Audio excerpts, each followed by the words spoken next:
मेरे right hand में है आईफोन 15 और लेफ्ट हैंड में है आईफोन 14 और आज हम इन दोनों ही फोन्स का बहुत डिटेल से कंपेयर करेंगे और देखेंगे कि अगर आप में से कोई भी इस फोन को लेना चाहते हैं तो कौन सा फोन लेना चाहिए और क्यों लेना चाहिए। आई होप ये इस वीडियो के एंड तक आपको पूरा क्लियर हो जाएगा कि आपके लिए कौन सा फोन सही रहेगा। तो चलिए जल्दी से आगे बढ़ते हैं और देखते हैं कि इसमें क्या क्या है। नमस्कार दोस्तों, मैं हूं हरीश और स्वागत है आपका एक और नए वीडियो में दो नए गैजेट के साथ। आगे बढ़ने से पहले इस वीडियो को लाइक कर दीजिए, चैनल को सब्सक्राइब कर दीजिए क्योंकि मैं ऐसे ही इंटरेस्टिंग वीडियोस आपके लिए लेकर आते रहता हूं। तो सबसे पहले इन दोनों ही फोन्स के डिजाइन की बात करते हैं। तो ये दोनों ही फोन्स एकदम बॉक्सी डिजाइन में आते हैं। दोनों ही फोन्स के बैक ग्लास बिल्ड के हैं और फ्रंट में सिरेमिक शील्ड हमको मिल जाता है और फ्रेम जो है वो एल्यूमिनियम का बना हुआ है। लेकिन दूर से देखने से तो दोनों ही फोन्स एकदम सेम लगते हैं। आप देखकर बता नहीं पाएंगे कि कौन सा फोन कौन से मॉडल का है, लेकिन जैसे ही आप हाथ में होल्ड करते हैं आपको डिफरेंस महसूस हो जाता है और वो ये है कि आईफोन 14 में आपको शार्प एजेस मिलते हैं और वहीं पर आईफोन 15 में आपको राउंडेड एजेस मिलते हैं, जिसकी वजह से आईफोन 15 जो है वो ज्यादा कंफर्टेबल फील होता है और ज्यादा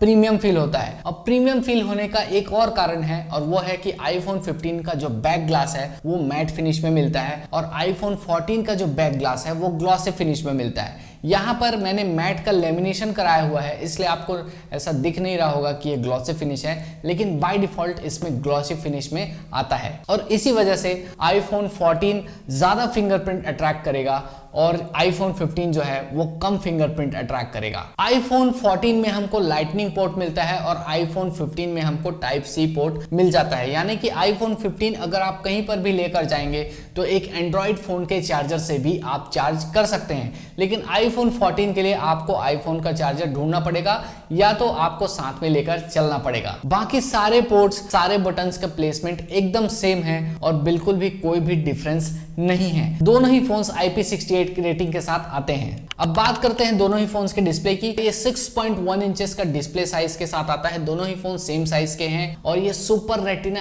XDR डिस्प्ले के साथ आता है। 60 हर्ट्ज का पैनल इसमें मिलता है। अब मुझे ये समझ नहीं आता कि अभी 15,000 के एंड्रॉइड फोन में भी हमको 120 हर्ट्ज रिफ्रेश रेट वाला पैनल मिल जाता है, फिर भी एप्पल ने अब तक के इसको लग्जरी बनाकर रखा हुआ है। क्यों वो नहीं लगाता ये मुझे नहीं पता। 13 प्रो से ये स्टार्ट हुआ है और सिर्फ आईफोन के प्रो मॉडल्स में ही हमको हायर रिफ्रेश रेट वाला डिस्प्ले हमको मिलता है। दोनों ही फोन्स डॉल्बी विजन को सपोर्ट करते हैं, लेकिन आईफोन 14 में एक बड़ा सा नॉच मिलता है और वहीं पर आईफोन 15 में हमको डायनेमिक आइलैंड मिलता है, जो कि आईफोन 14 सीरीज में सिर्फ प्रो मॉडल्स में आता था और 15 में अभी सारे मॉडल्स में हमको डायनेमिक आइलैंड मिलता है। आईफोन 14 का पीक ब्राइटनेस हमको 1200 निट्स का मिलता है और वहीं पर आईफोन 15 में 2000 निट्स का मिलता है। अब अंदर यूज करेंगे ये दोनों ही फोन्स तो आपको डिफरेंस शायद महसूस ना हो, लेकिन जैसे ही आप बाहर लेकर जाते हैं आपको ये बिल्कुल फर्क महसूस हो जाएगा कि आईफोन 15 का डिस्प्ले जो है वो ज़्यादा ब्राइट है और ज़्यादा क्लियरली हम उसके अंदर चीज़ों को ऑपरेट कर सकते हैं।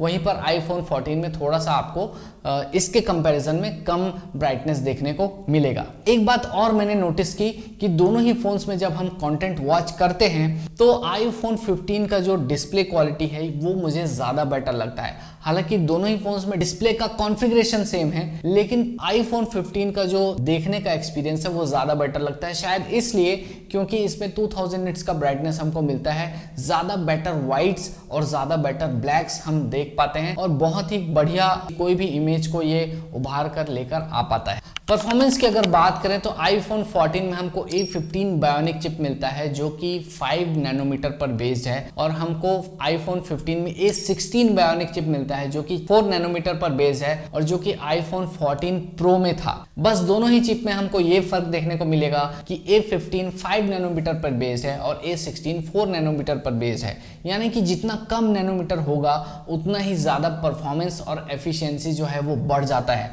और इसीलिए यहाँ पर A16 जो है वो ज्यादा पावरफुल निकल कर आ पाता है। यहाँ के बेंचमार्क स्कोर्स भी A16 चिप में हमको ज्यादा मिलते हैं। दोनों ही फोन्स में 6 कोर CPU और 5 कोर GPU और 16 कोर न्यूरल इंजन हमको मिलता है। दोनों ही फोन्स बहुत ही कैपेबल है। आप यहाँ पर कोई भी हैवी से हैवी टास्क परफॉर्म कर सकते हैं, गेम्स खेल सकते हैं, वीडियो एडिट कर सकते हैं। मैंने वीडियो एडिटिंग भी ट्राई किया है और दोनों ही फोन्स में अप्रोक्सीमेटली सिमिलर टाइम लेता है रेंडरिंग करने में, लेकिन इतना ज़्यादा पावरफुल होने का मतलब भी क्या है? जब इसमें 60 हर्ट्ज का ही पैनल दिया है तो आप कोई भी गेम सिर्फ 60 FPS पर ही खेल सकते हैं। हाई FPS गेमिंग करने के लिए आपको प्रो मॉडल में जाना पड़ेगा, 13 प्रो, 14 प्रो या 15 प्रो में, जहां पर आपको हायर FPS डिस्प्ले मिलता है। कैमरा की अगर बात करें तो आईफोन 14 में 12+12 मेगापिक्सल का रियर कैमरा है और फ्रंट कैमरा भी इसका 12 मेगापिक्सल का है। लेकिन वहीं पर आईफोन 15 में हमको मेन कैमरा 48 मेगापिक्सल का मिल जाता है, secondary ultra wide camera 12 megapixel का मिलता है और फ्रंट कैमरा भी इसका 12 मेगापिक्सल का है। दोनों ही फोन्स में आप 4K 60 FPS तक वीडियो रिकॉर्डिंग कर सकते हैं, लेकिन आईफोन 14 में चूंकि सारा कैमरा जो है वो 12 मेगापिक्सल का है, आपको सिर्फ 5x डिजिटल जूम का ऑप्शन मिलता है। और वहीं पर आप आईफोन 15 में चूंकि यहाँ पर 48 मेगापिक्सल का कैमरा है, आप 2x तक ऑप्टिकल जूम कर सकते हैं और 10x तक डिजिटल जूम कर सकते हैं। यहाँ पर आपको कैमरा फ्लेक्सिबिलिटी ज़्यादा मिलती है।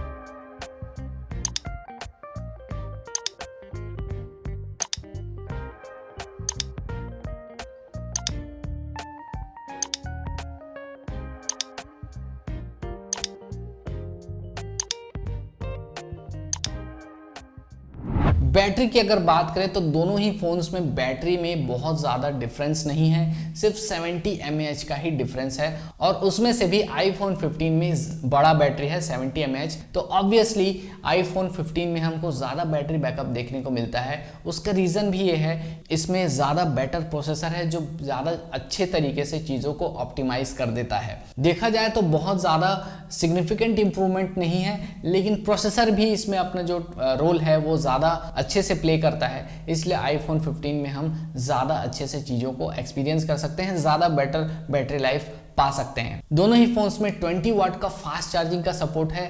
अगर आप 0 to 50% चार्ज करते हैं तो वो आधे घंटे में ही हो जाता है। बाकी 50 to 100 चार्ज करने के लिए आपको 1 से 1.5 घंटे और लग जाते हैं। यानी कि अगर आप टोटल 0 to 100% चार्ज करते हैं तो आपको 1.5 से 2 घंटे में ये चार्ज हो जाता है। ओवरऑल दोनों की बैटरी लाइफ में मुझे बहुत ज़्यादा फर्क नहीं लगा, एकदम मार्जिनल ही डिफरेंस है, तो आपको शायद ही महसूस हो। लेकिन अगर आप बेटर बैटरी लाइफ चाहते हैं या फिर अच्छा बैटरी चाहते हैं, और चूंकि आईफोन 15 एक लेटेस्ट फ़ोन है, आप इस पर रिलाई कर सकते हैं। सॉफ्टवेयर एक्सपीरियंस की अगर मैं बात करूं तो दोनों ही फोन्स में आपको एकदम सेम सॉफ्टवेयर एक्सपीरियंस मिलता है। कोई भी अपडेट आना होता है तो वो एक ही दिन आता है। जैसा कि एप्पल का रेपुटेशन है कि एटलीस्ट 5 से 6 साल का ओएस अपडेट्स इसमें आपको मिल जाते हैं, और भी एक्स्ट्रा आपको 1-2 साल कम से कम सिक्योरिटी अपडेट्स मिलने वाले हैं। तो इसके लिए आपको बिल्कुल निश्चिंत रहना है। इस वक्त ये दोनों ही फोन्स iOS 17 में अपडेट हो चुके हैं और बहुत ही ज़्यादा कस्टमाइजेशन ऑप्शंस के साथ ये और भी ज़्यादा एक्सपीरियंस को अच्छा बनाते हैं। बस ये है कि आईफोन 15 में हमको डायनेमिक आइलैंड मिलता है, तो यहाँ पर हम बहुत सारी यूटिलिटी की चीज़ें कर सकते हैं, बहुत सारे अपडेट्स,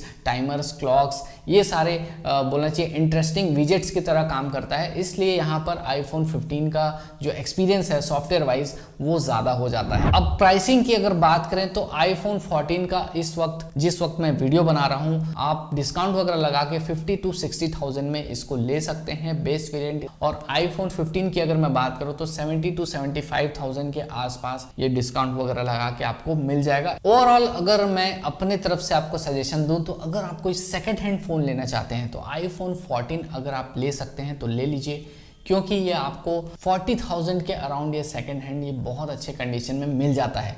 लेकिन वहीं पर अगर आप नया फ़ोन लेने का सोच रहे हैं तो आईफोन 14 के बजाय मैं कहूँगा कि 15,000 और ऐड करके आप आईफोन 15 में जाइए, क्योंकि ये नया डिज़ाइन है, कैमरा भी काफ़ी ज़्यादा इम्प्रूव्ड है और इसमें टाइप सी पोर्ट भी आपको मिल जाता है, जो कि आपको बहुत ज़्यादा कन्वीनियंस देने वाला है।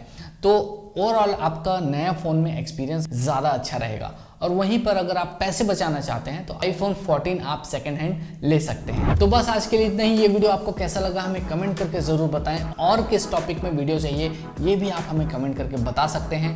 ये वीडियो उन लोगों से शेयर करें जो आईफोन नया लेने का प्लान कर रहे हैं, ये वीडियो उन लोगों को काफ़ी ज़्यादा हेल्प करेगा। और इस चैनल में पहली बार आए हैं तो चैनल सब्सक्राइब करके बेल आइकन दबाना ना भूलें, क्योंकि हम ऐसे ही इंटरेस्टिंग वीडियोज़ आपके लिए लेकर आते रहते हैं। फिर मिलेंगे एक नए वीडियो में नए गैजेट के साथ, तब तक के लिए धन्यवाद।